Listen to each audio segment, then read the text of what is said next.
Welcome to this week's edition of Focus on Connecticut. I'm Tom Appleby, and just when you thought the legislative session was over and the budget had been put to bed, it wasn't. So this week the lawmakers were back up at Hartford, and now, supposedly, allegedly, it has been put to bed. Let me introduce our guest to you to talk about this issue. State Senator Toni Boucher is a Republican representing the 26th District, which includes Bethel, New Canaan, Reading, Ridgefield, Weston, Westport, and Wilton. And Toni Backer's a state representative, a Democrat, the 121st, Terry Backer. What did I say, Toni? Too many Tonys. We do that all the time. Terry Backer, Democrat, 121st District, Stratford. Thank you both for coming by.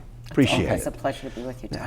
And I'm sure it's a pleasure to say goodbye to Hartford for a little bit, at least. Absolutely. Has anyone heard from these four corporations who screamed bloody murder when the first budget iteration passed and they said this is just not tenable and we're thinking of leaving? Has there been any feedback since you adjusted things, tweaked it, so to speak? Well, I hear from all of them all the time. I have Boehringer Ingelheim in my district. I have GE employees throughout my district. I have IBM. GE is based in Fairfield? Absolutely. We have so many employees of the companies, from the CEO and CFO all the way down to the individuals that work in the reception area. Did you get a pat on the back? Absolutely not. All this budget did was basically delay the really onerous parts of this particular budget that really hurts them and has caused them to look around, shop around, and have so many other states. In fact, we even have the governor of Florida come right here to Norwalk to come and pitch and poach our companies. Did you hear anything from constituents saying, these corporations are so huge, they make so much money, what right have they to tell our state lawmakers what to do with the budget? Actually, I did not really hear very much of that. I did hear from any number of constituents who either work for GE or another company, or may have relatives who work for another company, stressing dismay. Hey, why are we taxing these people out of existence? In some regards, some of it is very true. In some others, there's not. I have heard in our machinations during the budget and asking certain questions that GE actually paid no corporate income tax to the state of Connecticut last year. Now, of course, they're paying municipal property taxes, and they're paying taxes. People are paying taxes on incomes and things of that nature. But apparently, their model. Let me put it this way. When the CEO of a publicly traded corporation comes out and says something, it's highly scrutinized. People are paying attention. Federal trade, stock market, people are paying attention to what they say. I don't think they come out and say that as an idle threat. You might hear it from a lobbyist, you might hear it from someone else. When the CEO says something, you have to pay attention. There are other states that are willing to forego the taxable revenue or whatever they deem may be available for the jobs. That's right. They're willing to forego that for the jobs. Absolutely. I back Terry Backer on that completely, because he's absolutely right. This was very unusual. Big companies really tried to, stay low and not cause a lot of controversy. They've got lobbyists. Much of what's done with the budget is done behind closed doors. And in this case, it was so public. Well, I will tell you this. It wasn't public. A lot of the negotiations on this budget actually was behind closed doors. I mean, the corporations making statements. Oh, they usually never come out publicly like this. Absolutely not. So things are really, really critical. And let me tell you, if GE or other companies didn't even pay 1 red cent in corporate taxes, GE alone spends $14 billion with Connecticut companies just within our state. That's why every other state is chomping at the bit to come here and try to see if they can lure them to their states. I was just listening to NPR this morning, and they were talking about Puerto Rico and with the dire straits that this territory is in. They're losing so many people, and they said the number one reason is jobs. They're fleeing to the United States because of jobs, and as a result, there are very fewer people to pay down their debt, and their debt is to the point where they have to declare bankruptcy. Well, Connecticut is finding itself in the same fix, and instead of fixing what's wrong, literally this time, and even after a governor promised not to raise taxes. Again, we had the second highest tax increase in the history of the state, nearly $2 billion raised in higher taxes. And let me tell you, it's just not the unitary tax that these large corporations, the unitary tax would have them report on all their sales outside of Connecticut, and at some point tax them further here. It's also the personal income tax is being raised almost 7%, and this is just not large corporations on the higher bracket. Yeah. And not only does that hurt, say, a person that controls where his jobs are located or her jobs are located, it hurts those small businesses in our state because they actually are taxed based on their personal income for their small business. Let me worry about News 12 Connecticut's income for just a moment. We'll take a break. When we come back, let's talk about this isn't going away. As you pointed out, one of these taxes is down the road. It will be implemented. Exactly. How are we going to get out of this? We'll talk about that right after this.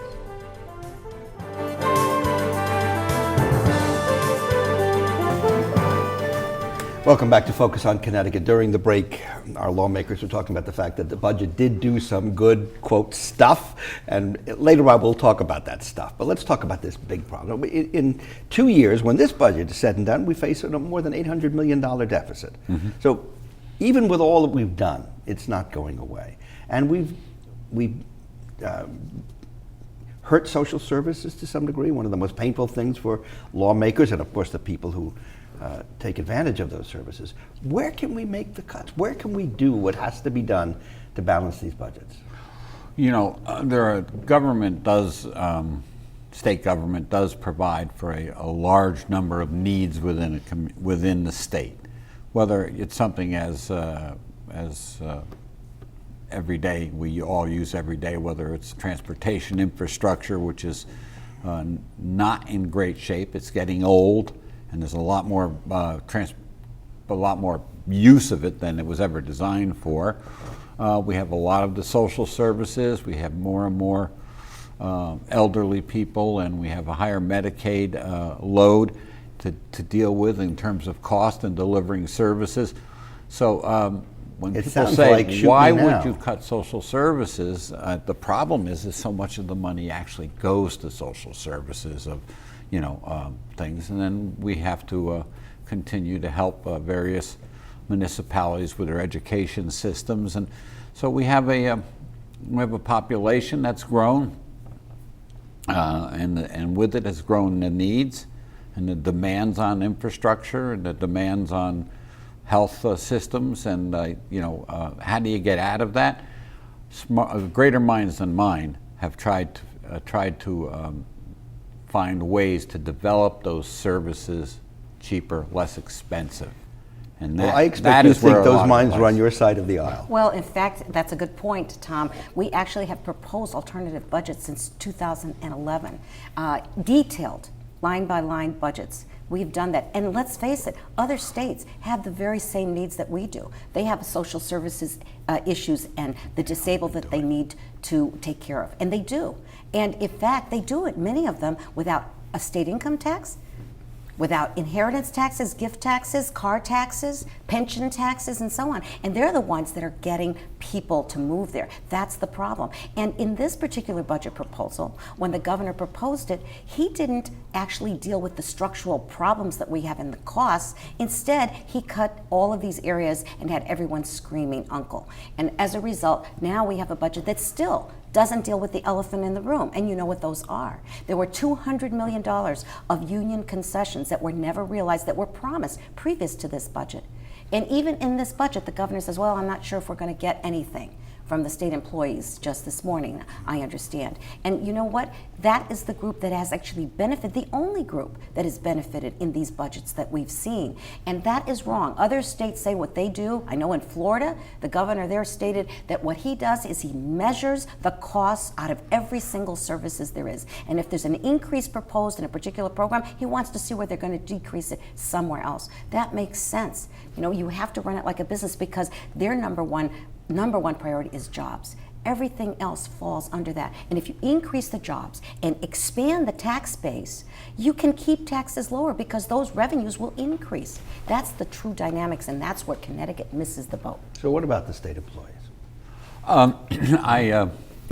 to my knowledge, and I understand that an agreement was made where there would be a certain amount of give back, and Toni referenced the 250 million. It was more than that. I guess some of it was given back in terms of concessions and for promises of no layoffs. And from what I understand, that they are $250 million short in coming up with their side of the deal.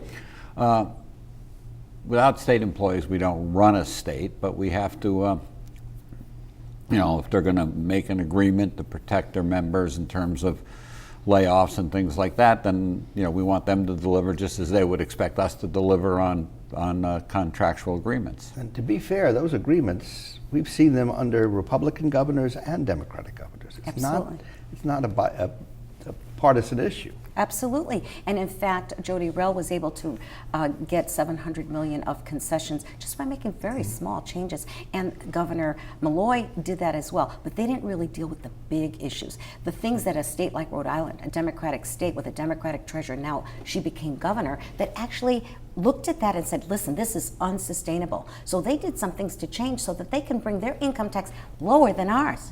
They wanted to bring it down to 5.9 so that they could be competitive with Connecticut. And they had to sit down and an honest discussion, because you want to talk to the state employees and show them how their pensions, their future security is at risk. Connecticut is more at risk than almost any other state right now. We're funding those pensions and those benefits at 42%. 42%. Tom, the standard is 85%. We're headed for a structural, continuous, looming deficits as far as the eye can see. That is not sustainable. All Connecticut has done is kick the can down the road each time.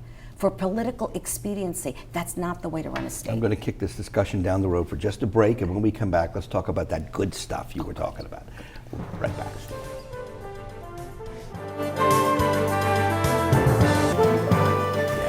Welcome back to Focus on Connecticut. As you can see, the discussion continues during the break. Let me reintroduce our guest to you.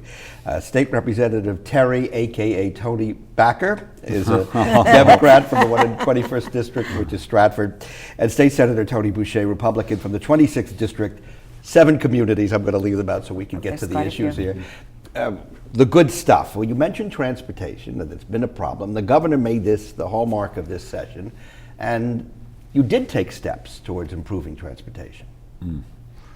My concern about transportation in general, as we look around, we talk about just revitalizing the bridges that cross our many rivers. It's hundreds of millions of dollars every time you get into one of those.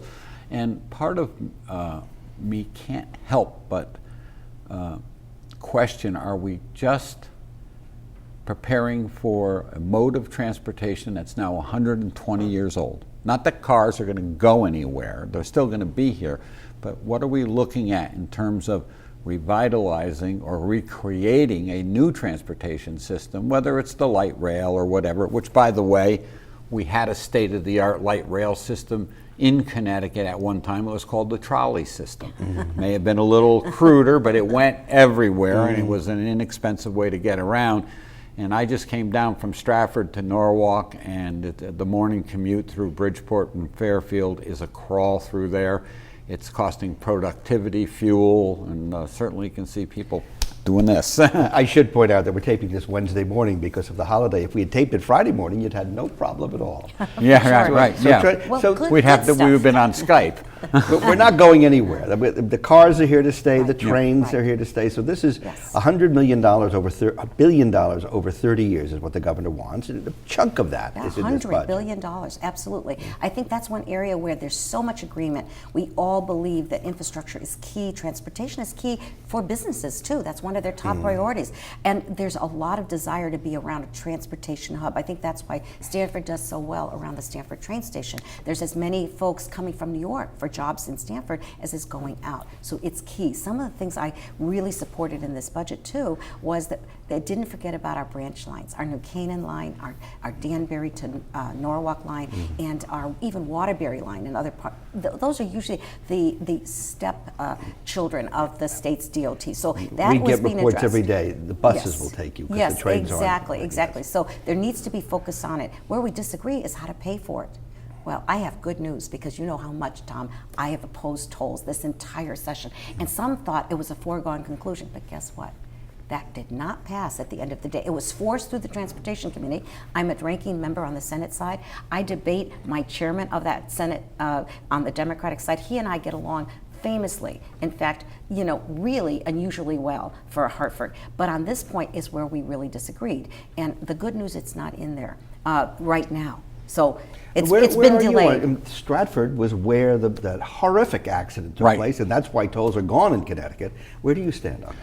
I'm almost mixed emotions and torn on it because I-95 through Connecticut is probably some of the most traveled through roadways in the country. It's a byway that takes traffic through New York and into Massachusetts to Boston and points east. So a lot of it is, of course, we have a tremendous amount of local traffic, but a lot of the traffic moving through the state neither stops to buy anything here. Many of the truckers try to time their fuel to get it in different states where it's less expensive. So a lot of the traffic's moving through. We deal with the wear and tear on the road, the air pollution, the congestion. And when I think in that regard, I think entrance and exit tolls may not be a bad idea. Certainly in theory and with the technology we have today, not that everyone would necessarily invest in the technology in terms of individuals, but I think that at some point we are accruing a tremendous cost, both in quality of life, environment, and in the expenses of the roads being pounded to pieces by all the vehicle traffic that passes through Connecticut. Doesn't stop, doesn't go get a hamburger in your town. If it does anything, it'll grab a hamburger on 95 and go on. Doesn't really help our communities. We need the road, and a lot of products do stop here, but it is still one of the most traveled through states in the nation. So that's something we didn't do. We're going to take one last break, and when we come back, I'll let you dictate what the good stuff was in this budget. One more break. Of course, Just a few minutes left. So, when you go to your constituents and they grouse about this budget, what do you say were the good things? Well, there's some great education changes that were made that really were sensitive to, and was support on both sides of the aisle. One of the areas that was a good, I think, improvement was that allowing schools in our state to give the SAT instead of the Smarter Balance test that is associated with the Common Core curriculum. That's been very controversial, and I think that there was such a good effort made to change that. Students were doubling up Yes, and taking absolutely, both. and it's much preferable for the SAT to be used instead, and it helps almost every community for sure. Something called the minimum budget requirement, forcing towns that have a reduction in enrollment to spend as much or more than the year before, that's been changed for the top 10% of schools. It's still required for places like Bridgeport or New Haven or Hartford because, again, they have a much more difficult, more challenging educational environment. So that was a change that actually reduced mandates slightly. We had a lot of good legislation with regards to early childhood development, concussions, dyslexia, approaching a lot of topics that everybody really cared about. And additionally, there was reform made to your electric bill and oil bills and that variable rate contracts that oftentimes lock people in, that really make their energy bill go up and down violently. This was actually changed and taken out. Well, I think I just got hijacked on a lot of the good stuff that went through in the budget. Certainly, there is a element of very small, be it property tax relief dealing with cars in certain municipalities where, what is it, the mill rate? Is it has to be over 35? Oh, well, yes, it's right about, yes, 32 was the mill rate. If you're above that, and Bridgeport, I think, is 44. And there are, a lot of our towns are 14, 17, they're lower. Yeah. That's right. So we had people in the cities, inner cities, paying higher taxes on their cars than people it would living affect in my suburban community in communities. Stratford, how the valuations are from town to town may be different, but yeah. And someone said, was it really that much money? If it's at $50 or $75, it wasn't as if when someone was knocking $1,000 off your house tax. But my thought of it was, if I walked up to you on the street and said, "Hey, I got $50. I don't need it. I don't want it. Take it." You'd probably take it. wondering what the heck I was up to, but you'd probably take it. So, well, I don't think it's earth-shattering. It's certainly something that someone can put in their pocket, and rather than take it out of their pocket. So I was supportive of that. And there's some other things that were in the budget that are not necessarily budget-related. It's a little. You had the juvenile justice. You had Yeah. second chance. Well, some And you people's view have- of what's good is maybe another person's view of what's not so good. It just wasn't budget related. Something that I necessarily, didn't, yes. support. Oh yeah, and it's all over. And I voted for the implementer because it did go in and look at any number of reasons, but it did reduce the data tax back to 1%. That will not affect Aetna. This is one of which the was issues that had those one of four the big corporations issues. so upset, People who yeah. deal in information and data, this 3% was devastating. It was a huge impact, and that was enough to drive them off the edge to go to shift to a state. You're dealing with data. You don't even have to necessarily have the great big building towering up in Hartford anymore. And that would have cost thousands of jobs, so I was supportive of that. But I think Toni was right about this. Now, as someone who did vote for the budget, a lot of this stuff is put on hold. Yes. And it's Right. pretty That's the clear, and I don't know I if- need to put this That's discussion the on hold till the problem. next time. I thank you both Yeah. for coming. Happy holidays to you. Oh, you Appreciate too. it. Okay. Thank Happy you. Happy 4th 4th of of July. July. Same to you. Thanks for having us. Thanks Yes. for joining us. Please stay tuned. The news continues.